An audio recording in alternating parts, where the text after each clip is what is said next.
Halo, Assalamualaikum warahmatullahi wabarakatuh. Sahabat hidroponik sekalian, apakah Anda masih bingung dalam menentukan sistem hidroponik apa yang akan Anda gunakan? Semoga saja setelah menonton tayangan ini, Anda dapat menentukan sistem hidroponik apa yang paling cocok untuk Anda gunakan di daerah Anda masing-masing.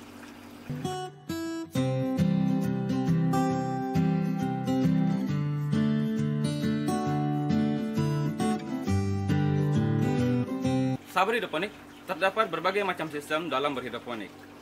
Ada NFT, DFT, rakit apung, Dutch bucket, dan juga aeroponik. Manakah sistem yang paling baik di antara kelima sistem yang telah saya sebutkan tadi? Pertama, kita akan membahas sistem NFT terlebih dahulu. NFT merupakan salah satu sistem yang cukup populer di Indonesia. Baik daerah dataran tinggi, dataran rendah, daerah dengan intensitas cahaya matahari yang sangat kuat, ataupun daerah dengan intensitas cahaya matahari yang sedang dapat menggunakan sistem ini. Mengapa demikian?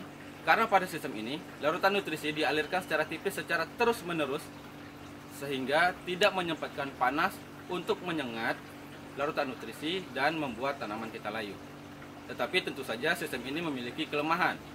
Jika pada daerah Anda sering terjadi pemadaman listrik, maka tentu saja sistem ini tidak dapat Anda gunakan. Tanaman Anda tidak akan mendapatkan suplai nutrisi yang dibutuhkan, dan hal itu akan menyebabkan tanaman Anda stres, layu, dan bahkan juga mati. Deep flow technique ataupun yang lebih sering dikenal dengan nama DFT merupakan sistem hidroponik yang hampir menyerupai sistem NFT. Hanya saja pada sistem ini terdapat sedikit genangan di dalam sistem. Genangan ini berfungsi sebagai pensuplai nutrisi jika terjadi pemadaman listrik.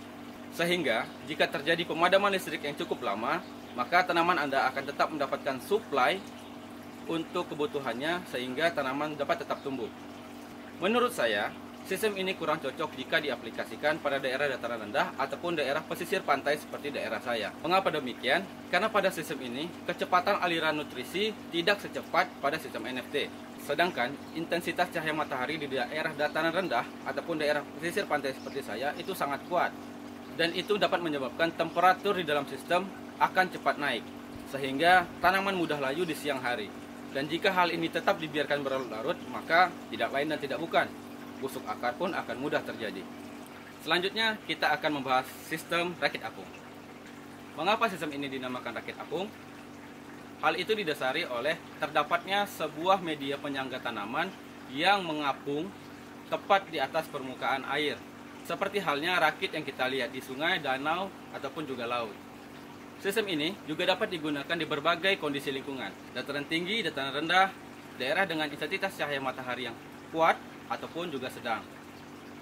Bagi Anda yang sering bepergian keluar kota, mungkin sistem ini adalah sistem yang paling cocok untuk Anda gunakan. Karena di saat Anda bepergian, Anda tidak perlu takut tanaman akan kekurangan nutrisi, dan juga jika terjadi pemadaman listrik yang cukup lama, tanaman tetap akan mendapatkan nutrisi yang dibutuhkan karena terdapat banyak cadangan nutrisi di dalamnya. Tentu saja sistem ini juga memiliki kelemahan. Apakah kelemahan itu? Jika kita tidak cukup cermat dan seksama dalam menjaga kebersihan sistem ini, maka sistem ini akan sangat mudah untuk terserang penyakit. Jika satu saja tanaman yang terserang penyakit seperti busuk akar, maka hal ini juga akan sangat cepat merambat ke tanaman yang lain jika kita tidak cukup teliti dalam merawatnya. Selanjutnya adalah sistem Dutch bucket. Saya lebih merekomendasikan sistem ini untuk penanaman tanaman buah di mana jangka waktu hidupnya lebih panjang, seperti melon, tomat, cabai, dan lain-lain. Jika Anda mengaplikasikan sistem Dutch bucket untuk menanam sayur-sayuran seperti ini, maka tentu saja akan banyak space yang terbuang.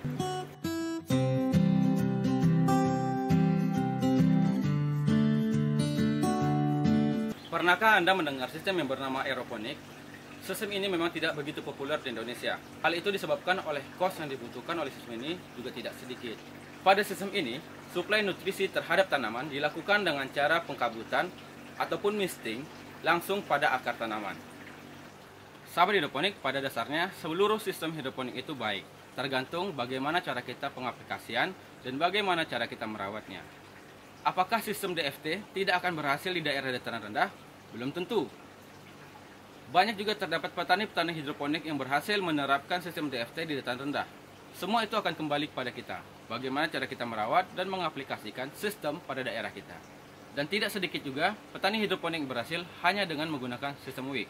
Baiklah sahabat hidroponik, dengan penjabaran yang sudah saya sampaikan, saya harap Anda dapat menentukan sistem apa yang paling cocok untuk Anda gunakan pada daerah Anda.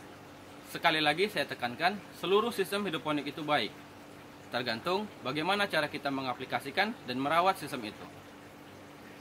Sampai jumpa di video selanjutnya. Salam hijau.